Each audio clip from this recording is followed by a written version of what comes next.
எல்லோருக்கும் வணக்கம். சிலுவை தியானமும் ஜெபமும் அப்படிங்கிற தலைப்புல நாம இன்னைக்கு பார்க்கிறது பரம்பரை சாபம் இனி இல்லை, நோ மோர் ஜெனரேஷனல் கர். மத்த 27:48 வாசிக்கிறேன் பாருங்க. உடனே அவர்களில் ஒருவன் ஓடி கடற்காலானை எடுத்து காடியில் துவைத்து அதை ஒரு கோலில் மாட்டி இயேசுவுக்கு குடிக்க கொடுத்தான். சங்கீதம் 69:21 அப்படி போட்டிருக்குது. என் ஆகாரத்தில் கசப்பு கொழுந்து கொடுத்தார்கள், என் தாகத்துக்கு காடியை குடிக்க கொடுத்தார்கள். ஏற்கனவே சரீர பிரகாரமாகவும் மனதளவிலும் இயேசு மிகப்பெரிய வலியை அனுபவித்துக் கொண்டிருக்கிறார் கல்வாரி சிலுவையின் மேல. இதுக்கு மேல அதை விட ஒரு கொடூரமான ஒன்று நடக்குது. அது என்னன்னா, தேவனுடைய கோபாக்கினை, உலகத்தினுடைய மொத்த பாவமும் இயேசு மேல இருக்குது. இப்போ இயேசு தேவனுடைய கோபாக்கினையை ஏற்றுக்கொள்ள வேண்டிய ஒரு சூழ்நிலையில் இருக்கிறார். 6 மணி நேரம் முதல் 9 மணி நேரம் வரை பூமி எங்கும் இருள் உண்டாயிருச்சு. இதா இயேசுவை நியாயம் தீர்க்கிறார். கோபாக்கினையை முற்றிலுமாக செலுத்தி முடிக்கிறார். இப்படி ஒரு டைம்ல என் தேவனே ஏன் என்னை கைவிட்டீர் அப்படின்னு சொல்லி இயேசு கல்வாரி சிலுவையில இருந்து சொல்றாரு. இதெல்லாம் நம்ம நேற்று அன்னைக்கு பார்த்தோம். அடுத்து என்ன நடக்குது? இவங்க திரும்பவும் பரியாசம் பண்ண ஆரம்பிக்கிறாங்க. சிலுவையில இருந்து இறங்கி வா, ஏலின்னு இயேசு சொன்ன உடனே என்ன சொல்றாங்க? இவர் எலியாவை கூப்பிடுறது போல, இவளை எலியா காப்பாத்துறாரான்னு பார்ப்போம் அப்படின்னு சொல்லி கிண்டல் பண்றாங்க, கேலி பண்றாங்க. அந்த டைம்ல என்ன ஆகுது?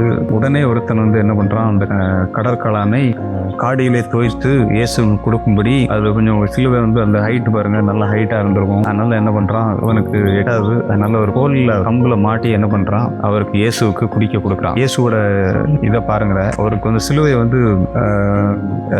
என்ன பண்ணும் அப்படின்னு சொன்னா, எக்ஸசிவ் தர்ஸ்ட், அதாவது அதிகமான தாகத்தை அது கொண்டு வரும். ஏன்னா ரொம்ப நேரமா சிலுவையில இருக்கிறாரு, ஏற்கனவே 6 மணி நேரம் கிட்ட சிலுவையில இருக்கிறாரு. அதனால தாகம் ரொம்ப அதிகமா இருக்கும். உடல்ல ரத்தம் எல்லாம் கூட வெளியே நிறைய போயிருச்சு. அதனால தாகம் ரொம்ப அதிகமா இருக்குது பாருங்க. சங்கீதம் 22:15 எப்படி சொல்லுது? என் நாவு மேல் வாயோட ஒட்டி கொண்டது, என்னை மரணத்தூளிலே போடுகிறேன். நாவு எப்படி இருக்குதான்? மேல் வாயோட ஒட்டி கொண்டது. டீஹைட்ரேஷன் சொல்றாங்க பாருங்க. உடம்புல தண்ணியே கிடையாது, தாகம் ரொம்ப அதிகமா இருக்குது, எக்ஸசிவ் தர்ஸ்ட். இதுக்கு மேல என்ன ஆகுது? கசப்பு கலந்து அந்த காடியை இயேசு குடிக்க கொடுக்குறாங்க. இது என்ன, இயேசு ஏற்கனவே வாரினால் அடித்தது, இவங்க அடிச்சது, கோழினால் அடித்தது, இந்த மாதிரி நிறைய அடி வாங்கியிருக்காரு பாருங்க. அதனால என்ன ஆகுது அப்படின்னு சொன்னா, வாய் ஃபுல்லா கஷ்டமா இருக்குது, வாய் உதடுகள் எல்லாம் கிழிஞ்சிருக்குது. அந்த அளவுக்கு ஒரு பெரிய ஓர காட்சியாக அந்த சிலுவை இருக்குது. இந்த டைம்ல என்ன பண்றாங்க? இந்த கடற்காலானை காடியோட தேய்த்து கொடுக்குறாங்க அப்படின்னு சொன்னா, அது வினிகர் மாதிரி, அது கூசும் தன்மையுடையது. பற்கள்ல வச்சோம் அப்படின்னு சொன்னா ரொம்ப கூசுமா, அப்படியே எரியும் போல. அப்படி ஒரு இதை இயேசுவுக்கு கொடுக்குறாங்க பாருங்க. அப்ப இயேசு எந்த அளவுக்கு வேதனை அனுபவிச்சிருப்பாரு பாருங்க.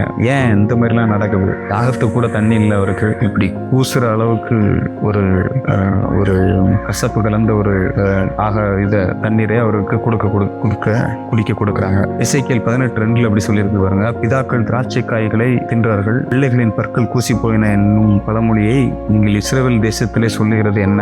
இனி இஸ்ரவேல் தேசத்தில் இந்த பழமொழியை சொல்லுவதில்லை என்பதை என் ஜீவனை கொண்டு சொல்லுகிறேன் என்று கர்த்தராகிய ஆண்டவர் உரைக்கிறார். அந்த காலத்துல ஒரு பழமொழி இருந்துச்சு. என்ன பழமொழி அப்படின்னு சொன்னா, பிதாக்கள் திராட்சை காய்களை தின்றார்களாம், பிள்ளைகளினுடைய பற்கள் கூசி போயினவா. அதாவது என்ன சொல்ல வராங்கன்னா, பிதாக்கள் செய்த குற்றங்கள், பாவங்கள், இது எல்லாம் யாருக்கு வருதான்? பிள்ளைகளுக்கு ஜெனரேஷனல் கர்ஸா டிரான்ஸ்ஃபர் ஆகி அவங்களுக்கு வருது அப்படிங்கிற மாதிரி ஒரு பழமொழி பாருங்க. அந்த பழமொழிய சொல்றாங்க. கர்த்தர் என்ன சொல்றாரு இந்த இடத்துல? நீங்கள் இஸ்ரவேல் தேசத்தில் இந்த பழமொழியை சொல்லுகிறது என்ன? இனி இஸ்ரவேல் தேசத்தில் இந்த பழமொழியை சொல்வது இல்லை என்பதை என் ஜீவனை கொண்டு சொல்லுகிறேன் என்று கர்த்தராகிய ஆண்டவர் உரைக்கிறார். இஸ்ரவேல் தேசத்துல இந்த ஜெனரேஷனல் கர்ஸ் கிடையாது, இஸ்ரவேல் தேசத்துல இந்த ஜெனரேஷனல் கர்ஸ் கிடையாது அப்படின்றார். ஏன் அப்படி சொல்றாரு? ஏன்னா இயேசு கல்வாரி சிலுவையிலே இந்த கசப்பை தான் அவர் எடுத்துக்கொண்டார். அவருடைய பற்கள் சிலுவையிலே கூசி போயின. பிதாக்களுடைய பாவங்கள் பிள்ளைகளை பிடிக்குது பார்த்தீங்களா அப்படின்னு அந்த பழமொழி இருக்கு பார்த்தீங்களா? அது இஸ்ரவேல்ல கிடையாது. போதும் பாருங்க, ஆவிக்குரிய இஸ்ரவேலர்களுக்கு, அதாவது நமக்கு தான் சொல்றேன் பாருங்க, இயேசு ஏற்றுக்கொண்டவர்களுக்கு இந்த ஜெனரேஷனல் கர்ஸ் கிடையாது. ஏன்னா இயேசு கல்வாரி சிலுவையிலே அந்த கசப்பு, அந்த எரிச்சலூட்டும், பற்கள் கூசி போகிற அளவுக்கு இருக்கிற அந்த பானத்தை, கசப்பு கலந்த அந்த காடியை கடற்காலனோட தேய்த்து அவர் எடுத்துக்கொண்டதுனாலே இந்த சாபம் எல்லாம் யார் மேல வந்துருச்சு அப்படின்னு சொன்னா, இயேசுவின் மேல வந்துச்சு பாருங்க. ஆதாம் செஞ்ச பாவம் பாருங்க, உலகத்தினுடைய எல்லா மனுஷனையும் தீட்டுப்படுத்தினது, எல்லா மனுஷனையும் ஒரு வேதனைக்குள்ளாக தள்ளினது. இதில் எல்லா வச்சையும் இயேசு 2ஆம் ஆதாமாகிய இயேசு இது எல்லா வச்சையும் எடுத்துக்கொள்கிறார். நமக்கு ஜெனரேஷனல் கர்ஸ் கிடையாது. இதை நம்புங்கள். நாம் ஜெபிப்போம். கர்த்தாவே உம்மை ஸ்தோத்திரிக்கிறோம், கர்த்தாவே உம்மை துதிக்கிறோம். ஆண்டவரே நீர் நல்லவர், நீர் பெரியவர். கர்த்தாவே நீர் ஆண்டவரே எங்களுடைய ஜெனரேஷனல் கர்ஸ் ஆண்டவரே நீர் எடுத்து போட்டிருக்கிறீர். கர்த்தாவே கல்வாரி சிலுவையிலே ஆண்டவரே அந்த கடற்காலானை காடியிலே துவைத்து கொடுக்கும் போது கூட அந்த பற்கள் கூசுகிறபடி இருக்கிற இந்த காரியத்தை ஆண்டவரை நீர் ஆண்டவரை குடித்து உங்களுடைய பற்கள் ஆண்டவரை கூசி போயின் என்று எழுதியிருக்கிறது கர்த்தாவே. தேங்க்யூ சீ. ஸ்தோத்திரம் ஆண்டவரே. ஹல்லேலூயா. ஜெனரேஷனல் கர்ஸ் ஆண்டவரே எங்களுக்கு இல்லை என்று சொல்லுகிறோம் கர்த்தாவே. ஏனென்றால் நீர் கல்வாரி சிலுவையில் அதெல்லாம் ஏற்றுக்கொண்டிருக்கிறார்.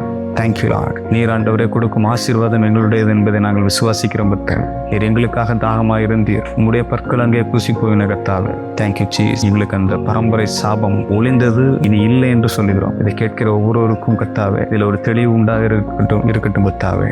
பரிசுத்த ஆவியானவர் அவரிடத்தில் பேசி தேவரே காரியங்களை விளங்கச் செய்கிறார்கள். அவருடைய மனக்கண்கள் திறக்கப்படட்டும் கர்த்தாவே. இயேசுவின் நாமத்தில் ஜெபிக்கிறோம் பிதாவே. ஆமென்.